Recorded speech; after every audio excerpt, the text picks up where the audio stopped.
So there's a very famous dialogue by Amitabh Bachchan that says, हम जहाँ खड़े हो जाते हैं लाइन वहीं से शुरू होती है, which means the line starts where I stand. And I would like to modify it a little bit and say, हम जहाँ बैठ जाते हैं stage वहीं बन जाता है, which means that the stage is set where I am sitting. Thank you so much for setting up this ramp very quickly for me to be on the stage here.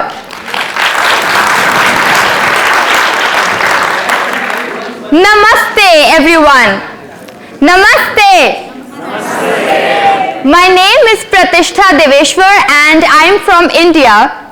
In the next 10 minutes, I want each one of you to think, feel and identify yourself as Pratishtha as I take you into my world. Disclaimer, it might be slightly different from what you imagine it to be. So on 29th October 2011, roughly 8 years ago when I was 13, I met with a horrendous car accident. I vividly remember lying half conscious in a hospital bed in an ICU with needles pierced in my arms, tubes popping out of my fractured rib cage, metal plates in my spine, a body half paralyzed and a heart completely broken. That day, I became a part of the world's largest minority, people with disabilities. My report said that I had lost my urine and bowel control. I had lost my ability to feel or move anything below my chest. I had lost my ability to walk. But that one thing that my reports did not mention and my doctors did not warn me about was that I had also lost my right to be perceived as a normal human being. Before my accident, my friends used to call me PD, the initials of my name, Pratishtha Deveshwar. But post-accident, a W was added to it and people started calling me PWD. Person with disability. Now, if you look at the order of words in this term closely, you would notice that the word person comes before the word disability. Person with disability. Person comes before disability. Rings a bell? As a 13-year-old back then and a 20-year-old today, I fail to realize why do people not understand that I am a person, a human being first and disabled second. Thank you. When someone looks at me, they don't look at me per se. They completely ignore my gorgeous smile. They don't want to know about my talents and they don't care about my educational achievements. When someone looks at me, they just look at my wheelchair because for them, my wheelchair is me and I am my wheelchair. I have a small question for you. How many of you in this room have noticed inaccessibility in your countries? Lack of ramps, braille signages, elevators? Raise your hands. Almost all of you. Now be honest and tell me how many of you wanted to fix it? How many of you tried to go talk to the authorities and do something about it? How many of you took a step? Okay, quite a few of you. Good. So, apathy, ignorance, indifference, these things hinder growth and make our society weak from within. We feel that, come on, disability is never going to happen to us, so why bother? But you know what? I was not disabled 8 years ago, and look at me now. So it is something that can happen to anyone and at any time, and ignorance is not. It is never a good option. So it is time we end stigma and break stereotypes around disability, and I hope to do that today by sharing a few examples and experiences with you. My parents are sitting somewhere in this audience, I can't really spot them, but one thing that I'm sure they are tired of listening again and again is, oh, your daughter, she's on a wheelchair? Life must be so difficult, such a burden. Burden. People have said this to my parents in front of me so many times that I actually started feeling guilty of being alive. Every breath I took felt like a sin, and every action of mine felt like a crime. I almost wanted to end my life and set my parents free of this burden. But you know what? I never attempted suicide. Why? Because while the society was busy judging me for my disabilities, I had made a list of all my abilities in my journal, and I believed in them. I believed in them way more than I did in those mindless comments.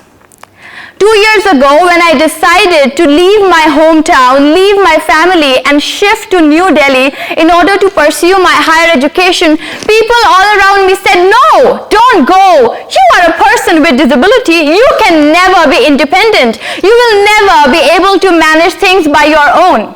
But now it's been 2.5 years, and I live in Delhi alone. I travel by myself. If you ever visit India, which I hope you do, you will find, and if you see a wheelchair buzzing around on the road with shopping bags hanging on either side, that would be me. So I also head the Equal Opportunity Cell of my college in Delhi University, and we recently released volunteer applications, and the basic job of the volunteer is to help or assist students with disabilities. The same evening, 6 to 7 visually impaired girls, they came up to me. They were all looking very nervous, and they said, "Pratishtha, can we also apply to be volunteers?" I was like, yes.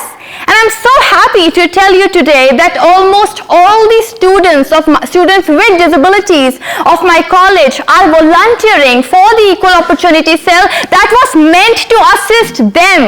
But they say that, no, we don't need assistance all the time. We can rather provide help to others in need, and they gladly do so.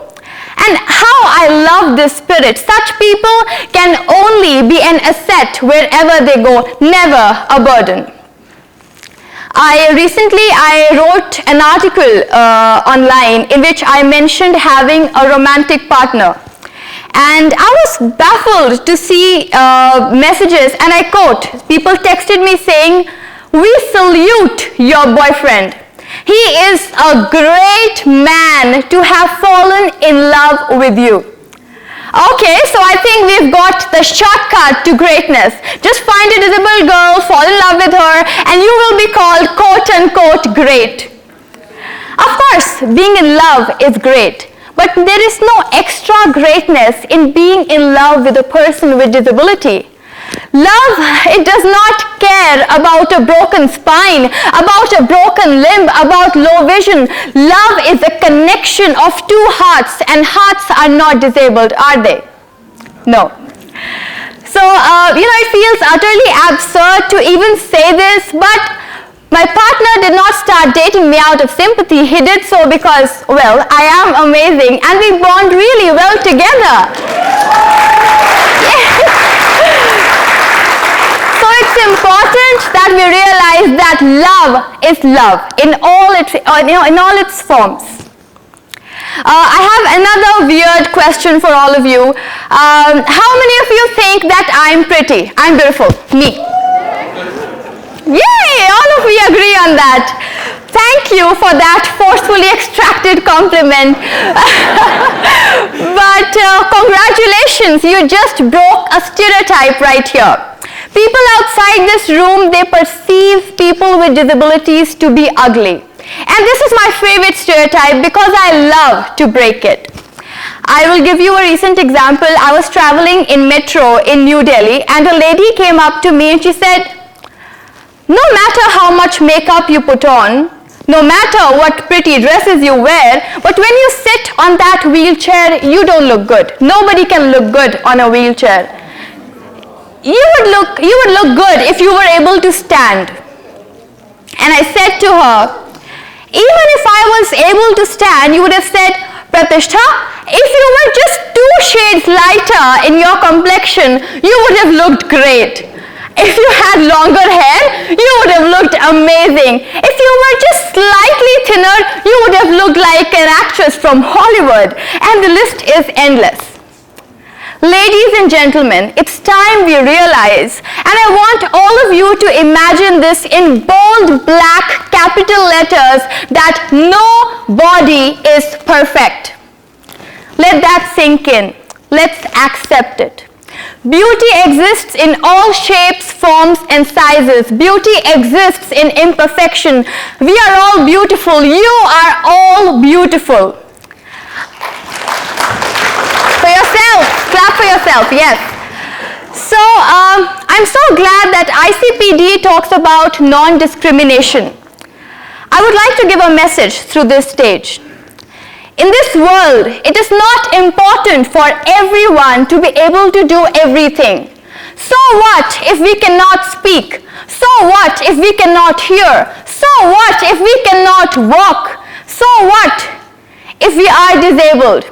We will live our lives with the same rights, the same dignity, and the same opportunities as everyone else, with our heads held high. If I cannot walk, no problem, I'll roll, but I'll never stop moving forward. And I want all of you at the back, people in this room, people outside this room, people at ICPD, to hold my hand, to support me and my community of people with disabilities. Try to understand our challenges of social exclusion, of denial of rights, of infrastructural inaccessibility, and move forward with us in order to realize our collective goal of creating an inclusive world where no one is left behind. I call upon the national governments to be my legs. I call upon the international organizations to be our eyes. I call upon the civil society organizations to be our ears. And I call upon all of you, when you go back to your countries, I want all of you to think of your friend Pratishtha. When you're in a hall like this, you're in a park, in a shopping mall, think, will my friend Pratishtha be able to access this?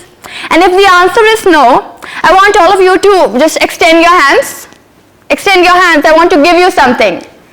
Here is will, my hope, my passion that I'm giving to all of you, that I want you to take back to your countries in order to create an inclusive world, inclusive countries, and remove together dis from disability. Thank you.